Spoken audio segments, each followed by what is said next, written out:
All right, welcome in late on this Thursday night, and Ole Miss, it's not over yet. The game is still going on. Ole Miss is dominating Duke at the moment. There's 7 minutes to go in the game. In fact, they had a chance to get off the field on fourth down. That really would have sealed a victory there. But instead, they're still playing defense with 6:49 to go. So we're going to talk about the Gator Bowl, though. Ole Miss finishes the season at 10-3. Jackson Dart breaks all kinds of records.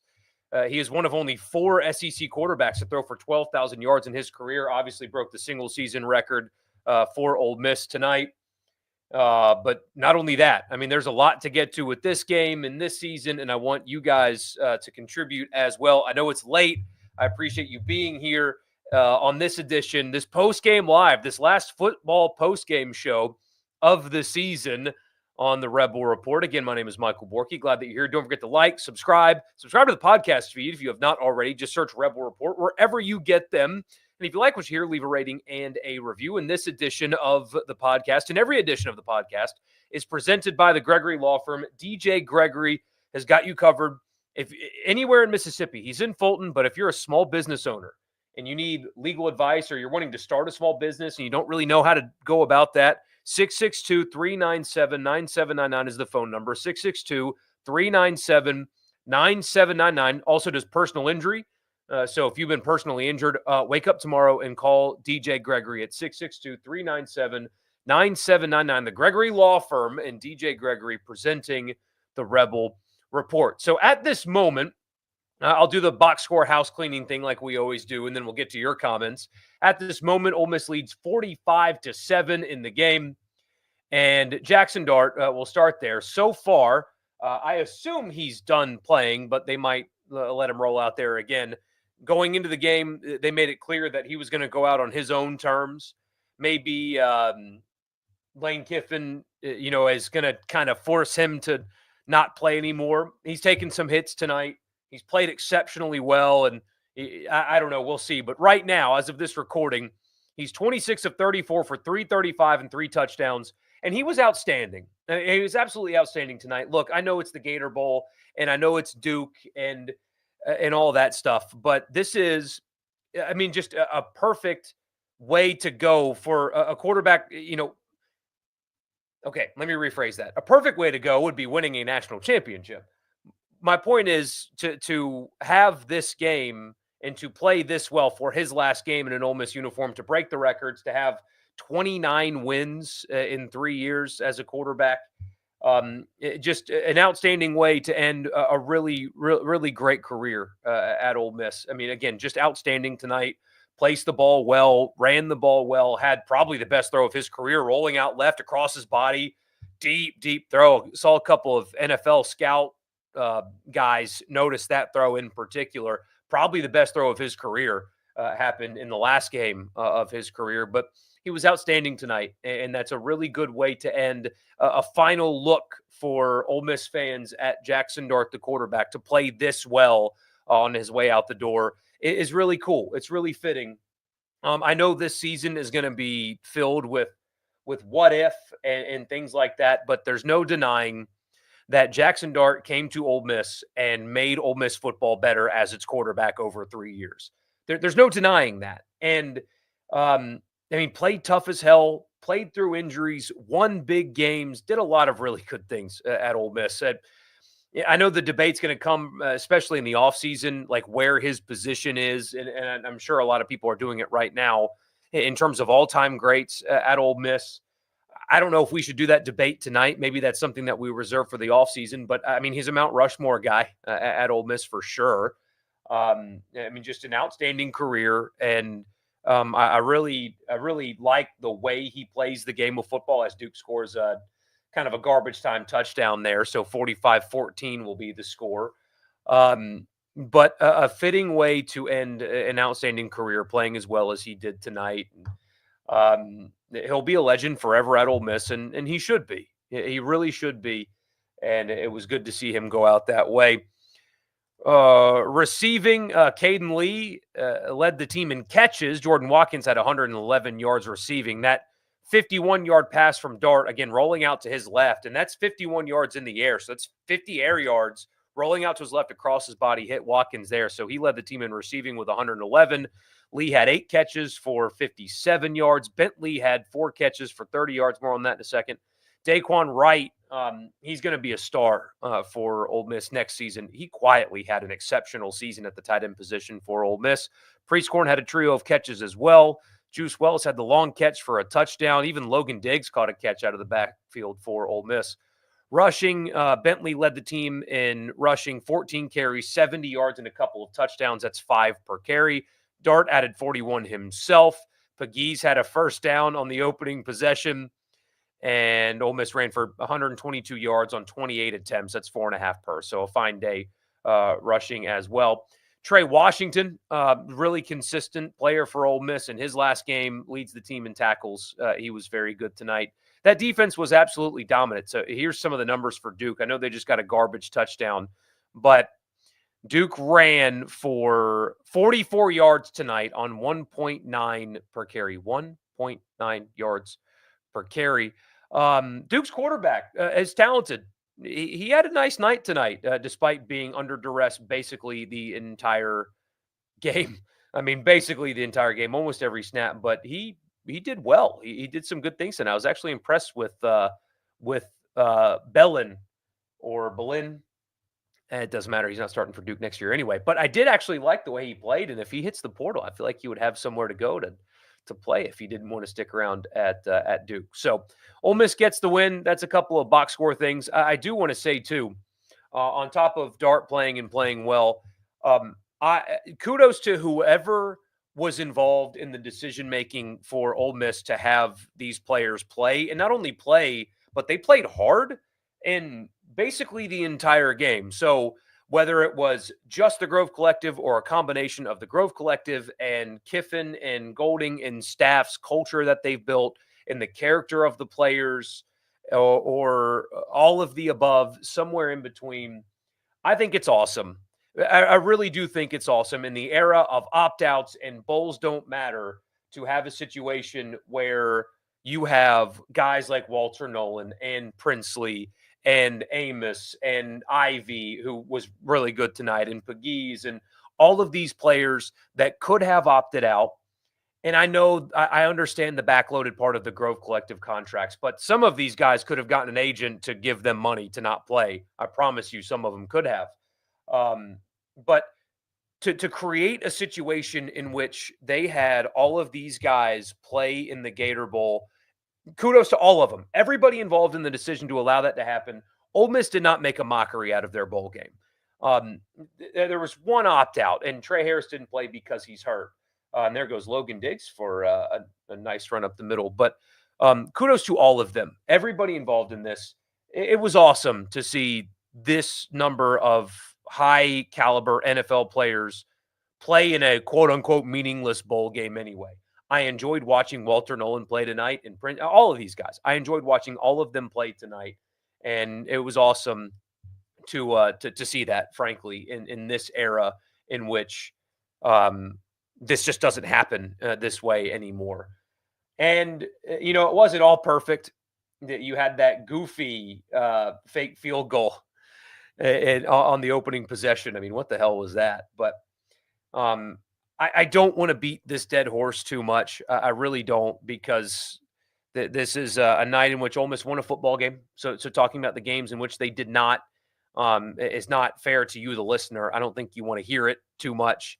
But since the season has concluded, and yes, they have won 10 games for the third time in 4 years, 39 wins over 4 years.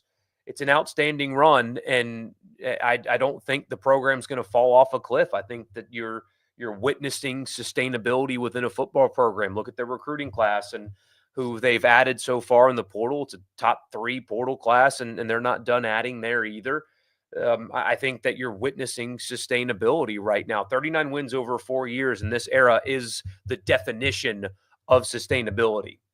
So I don't want to spend too much time on the negative on a night that a season concludes like that. But I put it on Twitter, and I can't help but watch Ulysses Bentley play and think that guy couldn't have helped this team. Am I saying that he's a 25 carry workhorse feature back? Well, of course not. And that's never been what anybody has described him as being. But for example, so it was a third down and Dart's in trouble and he's rolling out to his left and he kind of floats one over the head of a defender into Bentley's hands. And he does this little stutter step move and makes a guy miss and gets a first down. And in that moment, I'm thinking, no running back on that team could have done that. None of them could have. So is he a Heisman contender? No. Is he a workhorse feature back? No. But when you watch him play and when you watch him run, there was nobody on that team that could have done what he did tonight and against Mississippi State and even against LSU in Georgia. That guy could have helped this team. And I know it's beating a dead horse. I know it's been talked about a lot. And I know they have offensive line issues. And I know there's other things with the running back room that are problems besides not playing Ulysses Bentley. But to try to tell people and convince people that their best option at the position was not giving him touches. Instead, it was converting a wide receiver that's not particularly good, with all due respect to the player, and multiple walk-ons over that guy is an insult to all of your intelligence, is what it is. I don't know why that situation unfolded the way it did, but if you're going to try to tell me that they didn't play him because of offensive line issues, I'm not buying what you're selling there. Because again, it would be different if they played running backs in front of him. They did not. Converted wide receiver, walk-ons, that's who got touches instead of him. And you cannot watch him play, even against this Duke team, and tell me that that guy could not have helped them with more opportunities to do so. It does not make sense. It never will make sense. You're never going to get a real answer, but it's malpractice. It's obvious. All of you have eyes. You see that that was their best, especially after Parrish got hurt. That was by far their best option at the position, and they chose other things that make less sense than that guy getting touches. Is he perfect? No. Is he a 20 carry a game guy? There goes Diggs again. Is he a 20 carry a game guy? No, he's not those things. Could he have helped this team with more opportunities instead of what they did at the position? Absolutely, he could have. And him and what he did tonight is another example of nobody else on that team could have done what he did tonight. Nobody at that position. I'm going to put it to bed after this. I won't talk about it anymore. But I do think that you guys are.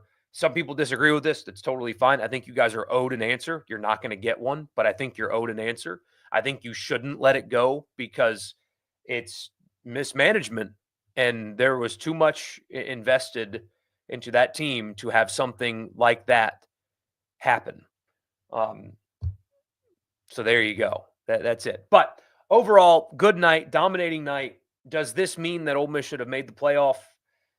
Of course not. This is a Duke team without their quarterback and their starting running back. I don't know how much closer this game would have actually been with those two guys. If we're being totally honest, Ole Miss is significantly more athletic, a significantly better football team. As Jackson Dart's going to throw another touchdown pass, a long one to Watkins. So I guess Dart's about to go over 400 yards passing tonight. How long was that? 70 yards? Yep, he's going to go over 400 yards passing tonight. Lane Kiffin clearly is making a point with this game. He's clearly making a point by not putting in Austin Simmons, and they kept their defense starters in late, that they wanted to dominate this game and show people that they belonged in the playoff. Does this mean they did? No, because of Duke's opt-outs and other things. Should Lane Kiffin and Ole Miss and you guys use this to shape your narratives? Absolutely, you should. Looking like this is going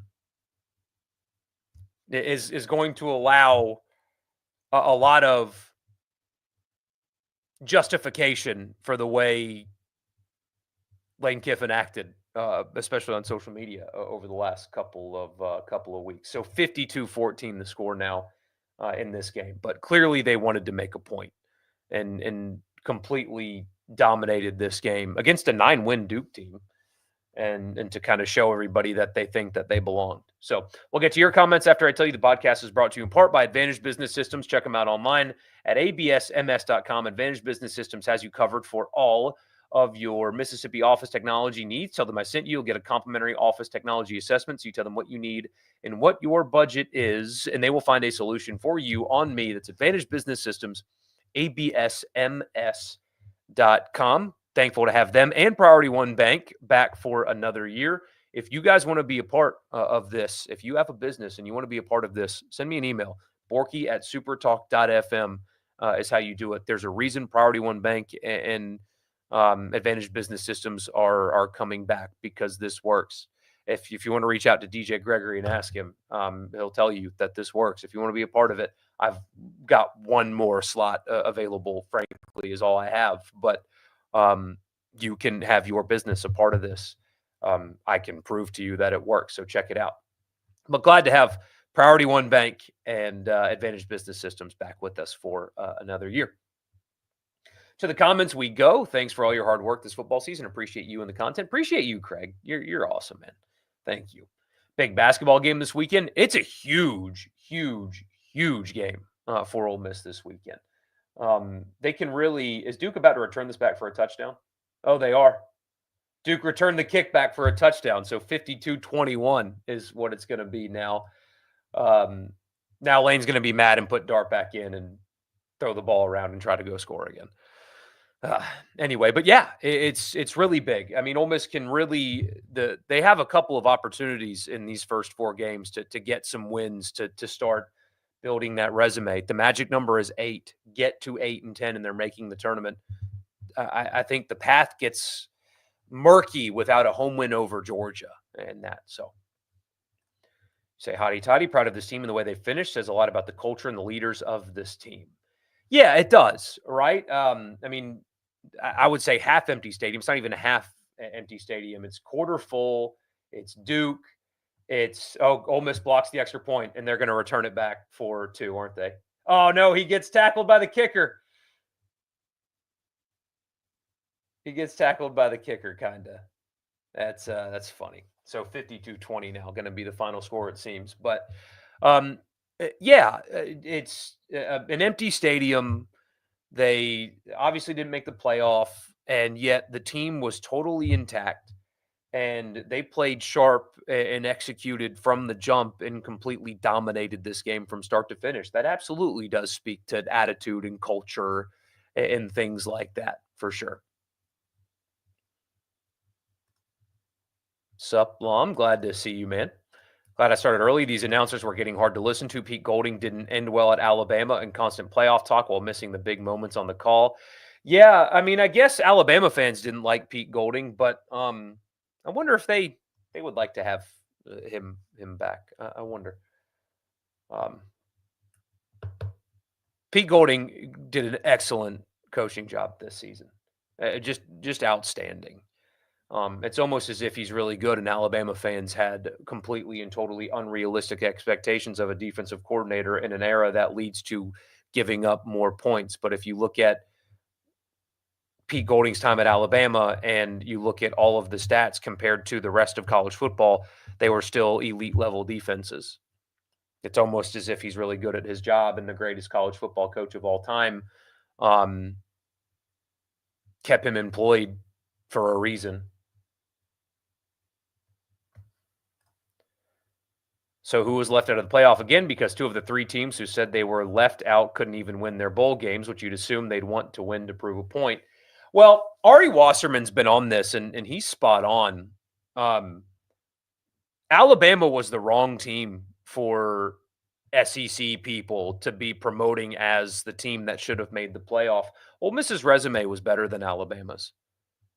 South Carolina's resume was better than Alabama's. But Alabama, because of history based on a coach that wasn't there anymore, or history that was made by a coach that wasn't there anymore, they got the benefit of the doubt in an argument. But when you really look at Ole Miss's resume and Alabama's resume, Ole Miss's resume was better than that of Alabama's. They should have been the one in that discussion as opposed to Alabama. And Wasserman, I think, is spot on when it comes to that. Kiffin should have played Simmons at least in the fourth quarter. Hopefully, he has a true spring practice with a real spring game. Um, yeah, I understand why. I wanted to see Austin Simmons tonight. I did, but he's actually coming in right now with a minute left. But um, look, he's got a full off season to get ready. They're not opening with USC anymore. They're opening with Georgia State. I very clearly wanted to break records for Jackson, and you want him to go out on his own terms, however he wants to. Austin Simmons is going to get plenty of time to get ready for 2025. And a quarter and a half against Duke in a blowout is not going to make or break his preparedness for the 2025 season. So I wanted to see him too. I'm not downplaying your thought on that. I wanted to see him tonight. And I mean, I'm looking at my iPad right now, seeing if they let him sling it, which he's handing it off right now. Um, so unlikely, but they've got plenty of time to get him ready. They don't appear to be too concerned about his willingness to be prepared. Um, and the quarter and a half that he could have played tonight's not going to make or break his preparedness. So they let Juice change his number mid-season where his jersey sales that low. You know, what cracks me up though is look at what happens when you get Juice Wells the ball on quick hitters in space. Now, look, I know he didn't catch the ball particularly well this season, and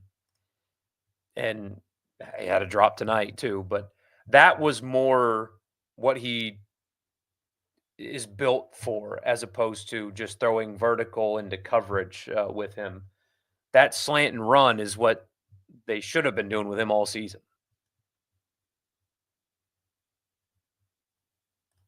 Even though they didn't make the playoff, it's still good for Jackson to end his time at Ole Miss with a win. I will say that. Yeah, I mean, we talked about it. Simmons just threw a beautiful pass, by the way. If you guys are still watching this, I mean, that's just excellent. Yeah, he's going to be very good, and that ended the game too, by the way. But just an excellent pass there from Austin Simmons. He's got talent. He certainly has that. But yeah, look, the season's a disappointment. This team should have made the playoff.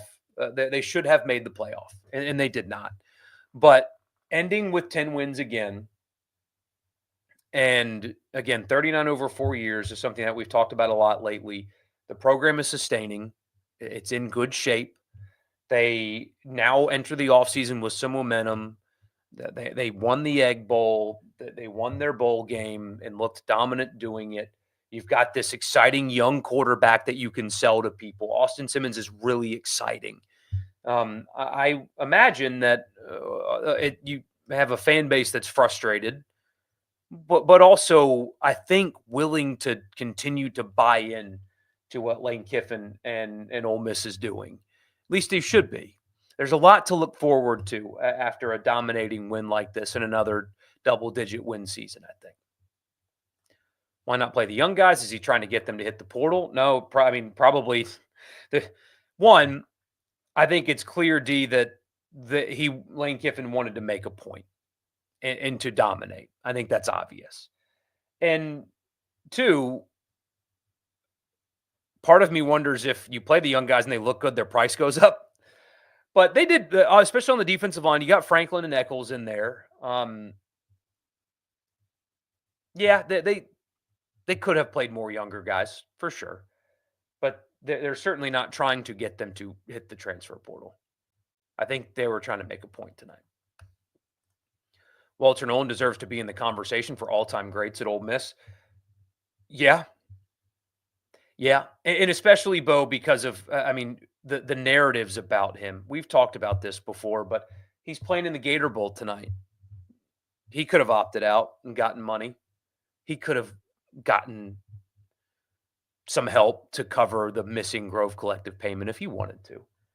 But not only did he play, but he played well again tonight.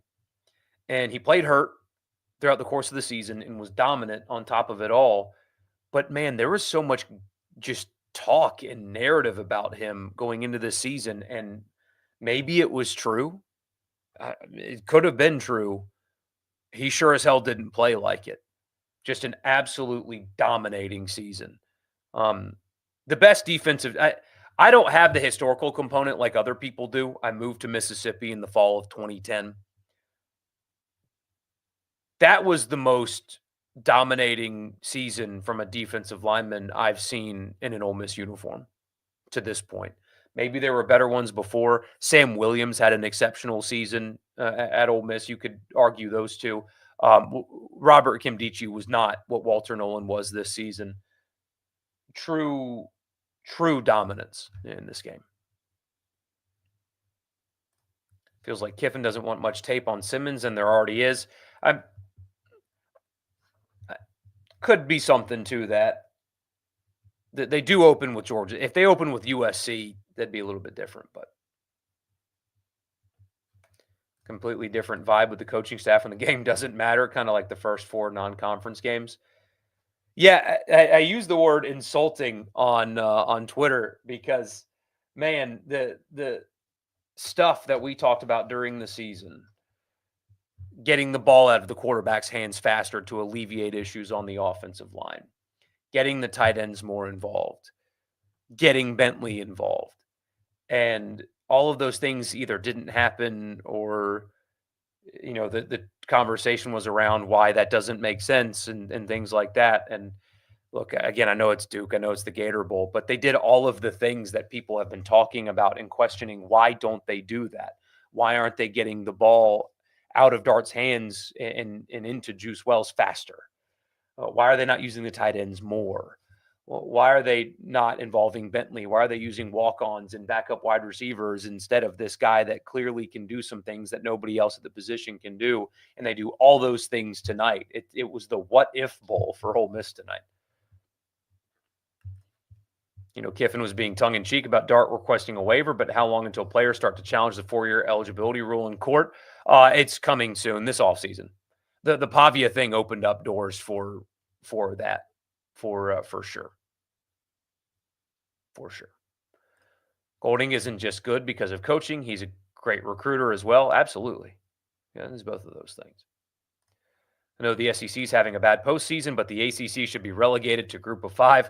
Brutal, right? So 1-10 now in the postseason, including the playoffs, and the one win for the ACC is Syracuse over Washington State, who was without their coach and 25 players. They had the worst record against the other Power 4 conferences, which, by the way, it's only the Power 2 now. But still, they had the worst record among them. Awful for the ACC. You're satisfied? They did prove a point.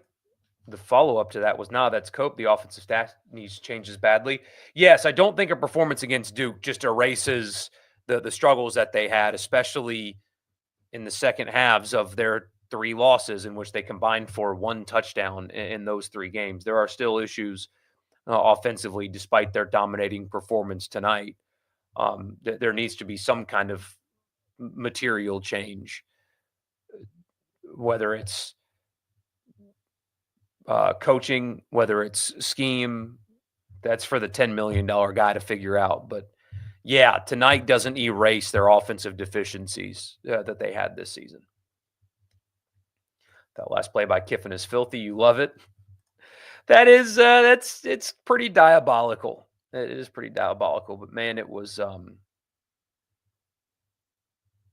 pretty throw. It was a very, very pretty throw. There is just so much to like about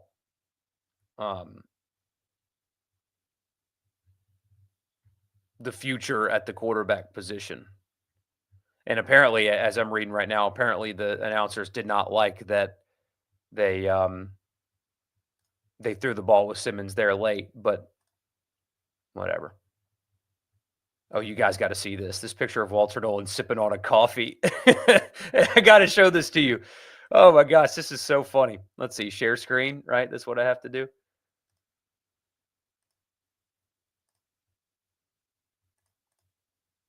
Okay, I think this is what I have to do. Yep. Okay.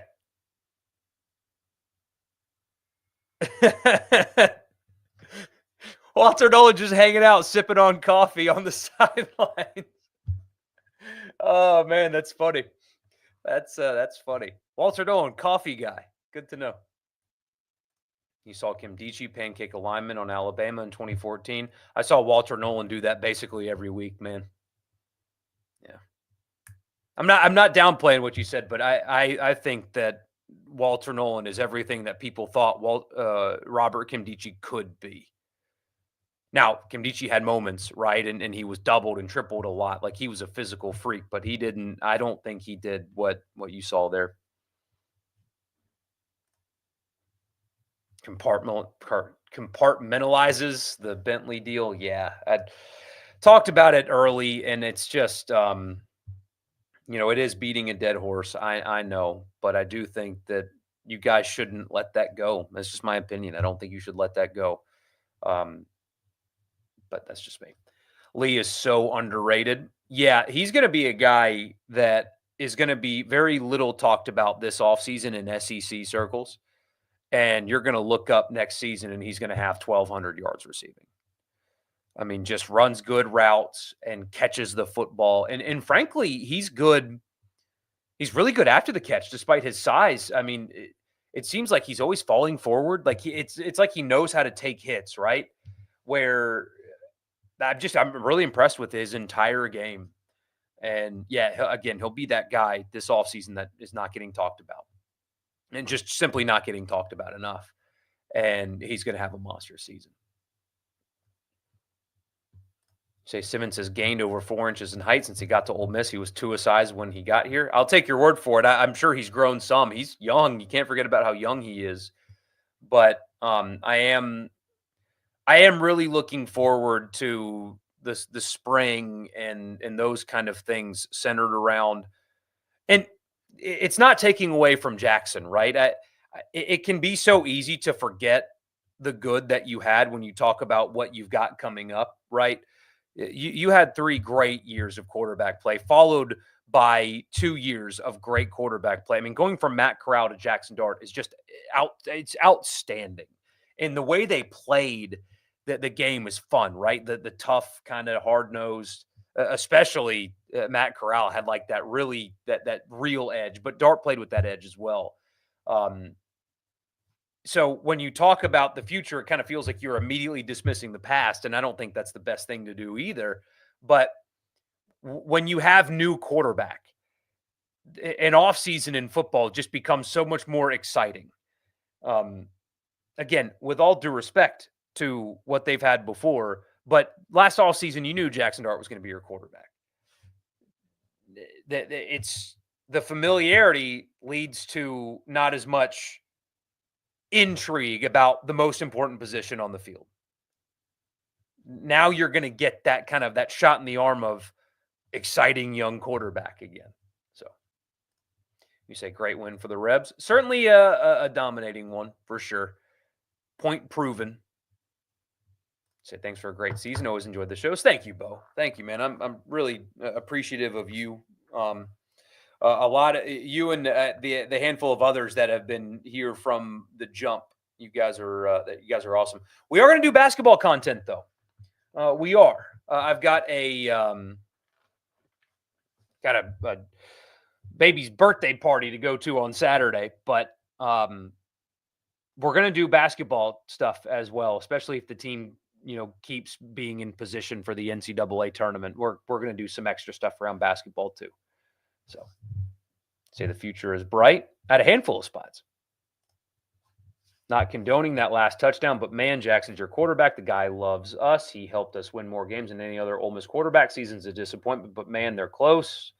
Almost there.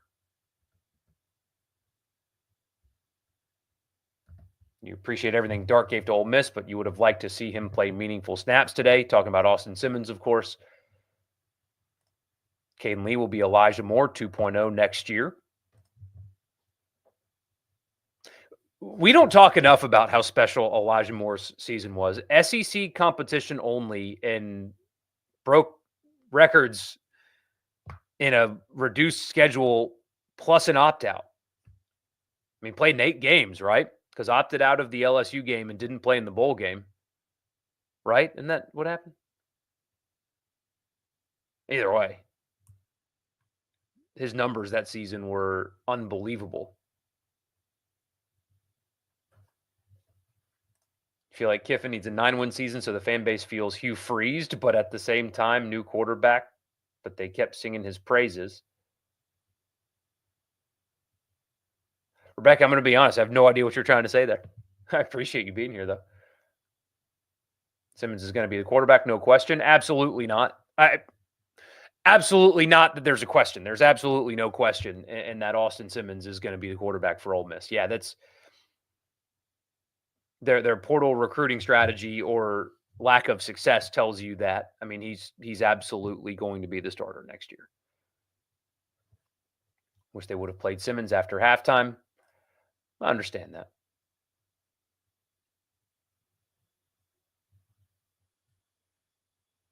Besides your boy 19, 22 is going to be a beast. Yeah, I wanted to see more of Diggs. Looks like he's still getting back into game shape. I don't think that was his ceiling. You know what I mean? Ran okay though. Missed the start of the show, but it's always a highlight. Yeah, I did start early tonight. I know a lot of you were going to watch the game to the end, but anyway. Say, miss me with the basketball. Go Rebs. Yeah, I hate that sport. Well, I appreciate you being here. Just simply just scroll past the basketball videos. Then we will continue to talk football as always. But I think that there's a real chance that this team is playing meaningful games in late February into March. So if that's the case, we're going to talk about it. Will Logan Diggs be back next year? Yes, he will. Yes, he will. I still think that they need to add in the portal. They've been trying and they're going to continue to try. I think that they definitely need to add at the position because right now it's Diggs who's still wearing that knee brace, a true freshman, a guy that only has 100 career yards rushing and a walk-on. That's their running back room next year. They need to add one more via portal. That touchdown to Watkins was a perfect way to end his career. Pretty fitting. Did the State fans enjoy the game? There were a couple in my mentions. Here, I'll read you a DM that one of them sent me randomly because this is what people do with their Thursday nights. This is from Adam, who says, do you know who had the easiest schedule in the SEC this year? I tell you, Ole Miss. So, you know, I appreciate his contribution to my direct messages. I don't have enough crypto bots in there already, so I needed that to lift my spirits. Diggs seemed to have a minor limp from the start. Yeah, I did not look 100%, and part of me wonders if, I mean, it's been a year, but now he gets to have a full off season of everything, you know. Only watched a couple of basketball games, but man, they are fun to watch. There is nothing in sports, in my opinion, even more so than in football. There's nothing more intoxicating in sports than a college basketball run in the NCAA tournament. There is, in my opinion, there's nothing more intoxicating than that. Playing those late February home games with arenas that are packed to the point where it looks like the court is small because of how many people are in the arena, and you have those environments, and then you're looking at the net and bracketology, and then you watch on Selection Sunday, and your team gets in and they win that first game. That is infectious, man. It really is.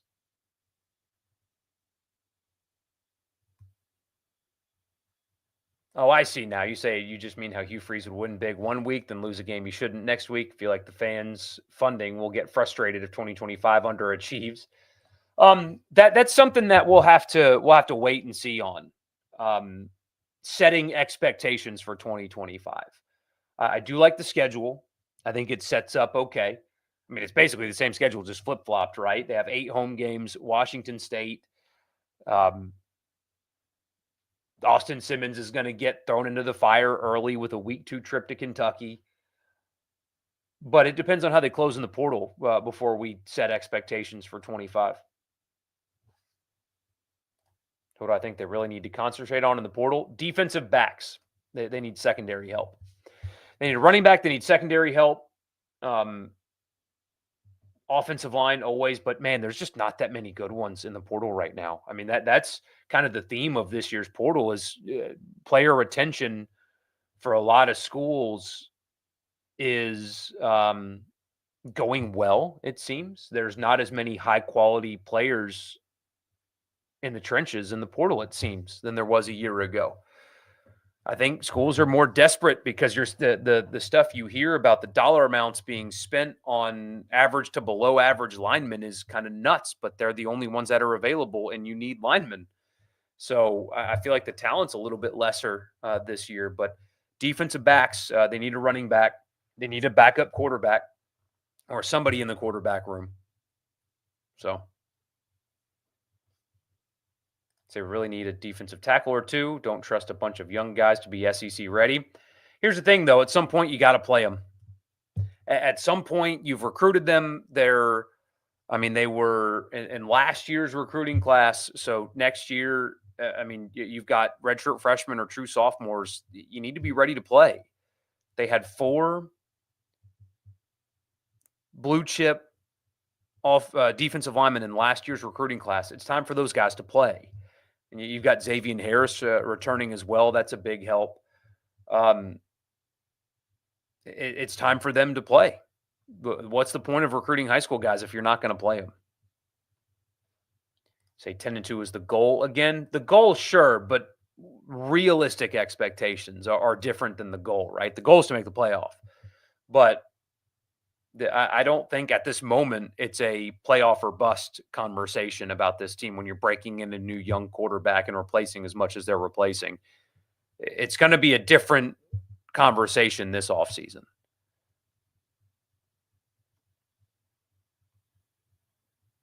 So, anyway. 8-4. Yeah, something. We'll see how the portal closes, but I think that's about right. Stats won't show it, but Cam Franklin was going full blast. Did look good. The second they put in that young group of defensive linemen, they were getting pressure. I really like how Cam Franklin looked. He looks like Jared Ivey. If you're not really paying attention, you think that's Ivey on the field.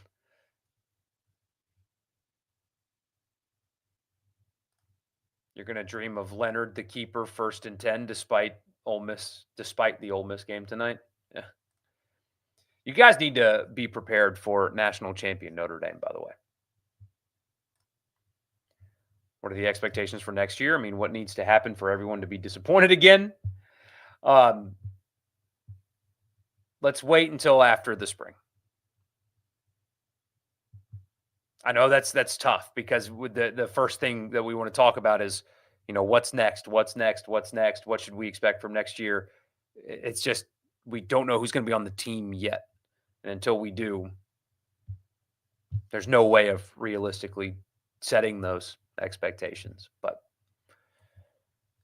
anyway, I hate to do this, but guys, I'm tired. It's late. I know there's a lot of you in here, but I got to get to bed. You guys are the best. We will be live after the basketball game. It'll be much shorter than this, but we're going to do something after the basketball game for sure on Saturday, one way or the other, because it's here. So why the heck not? And then, of course, we'll be live for the usual stream on Sunday night. So Ole Miss finishes 10-3.